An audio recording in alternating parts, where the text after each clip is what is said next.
Hello everyone and welcome back to my YouTube channel. I am Naomi and this is Conversations with Naomi.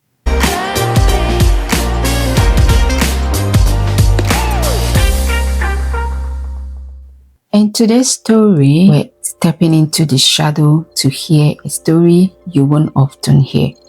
The story of people living undocumented in Canada. People who work, pay taxes, care for others, yet live with fear, uncertainty, and very few protections. In today's story is both heartbreaking and inspiring. It is about Monieya Jess, a woman who came to Canada on a temporary work permit only to end up living undocumented in the shadows. But now she is speaking out, risking deportation to fight for justice, rights, and recognition for thousands of others just like her. Monieya Jess is 36 years old. She arrived from Jamaica in 2021, leaving her 2 young sons behind, hoping to build a better life here in Canada. She arrived on a 90-day temporary work permit visa to pick strawberry on a farm in Nova Scotia. Like many migrant workers, her ability to stay in Canada was tied to that one job. But things didn't go as she expected. Her employer refused to help her get medical treatment for pain she experienced at work. She had no choice but to leave the farm.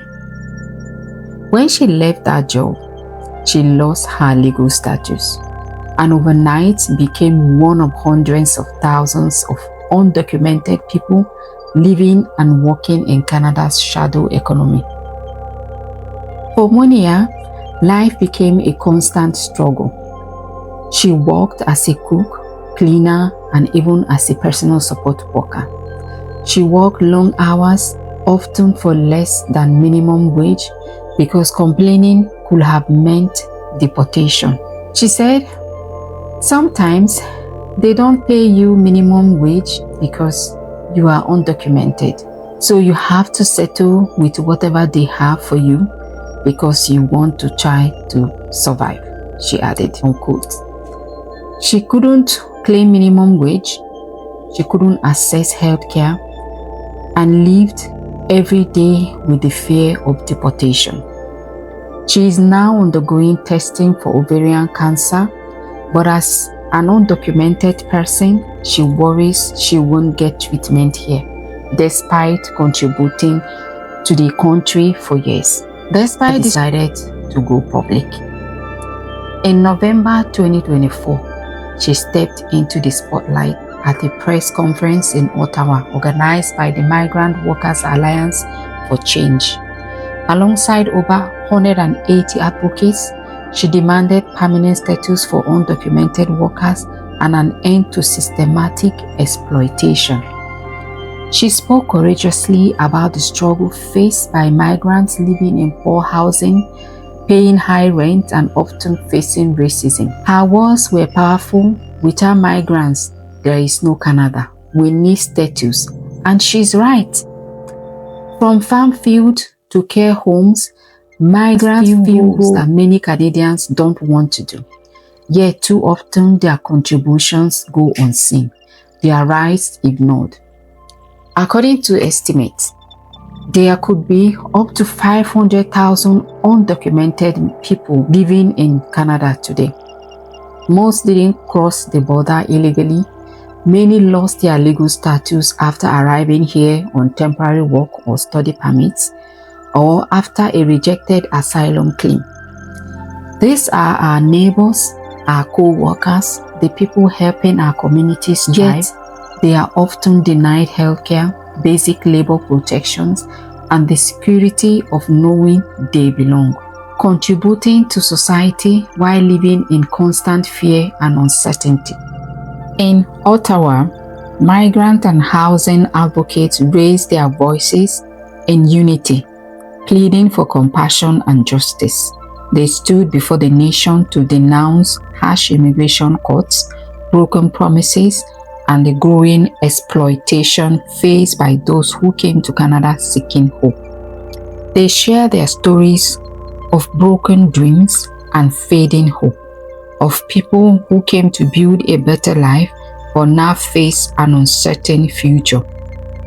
Students, workers, and families caught in the middle of policies that shut them out, forced to live in silence, fear, and exhaustion as they fight just to be seen and survive in a system that is closing its doors. Their message was clear: stop blaming migrants for Canada's housing and affordability crisis. The real issue lies in broken systems, not broken people. They called on the government to restore humanity, to grant permanent residency to all migrants, and to build a Canada that stands by its values of fairness, equality, and care for all. The federal government has taken small steps to address this. In Toronto, a pilot project has offered status to some construction workers. But for hundreds of thousands more, there is no plan, and the threat of deportation is real. In the last fiscal year alone, over 15,000 people were removed from Canada for non-compliance with immigration rules. Monieya's bravery is a reminder that behind every statistic is a human being, a mother, a sister, a friend. Her fight is not just for herself, but for the thousands who cannot speak out. And through advocacy and public pressure, change is possible.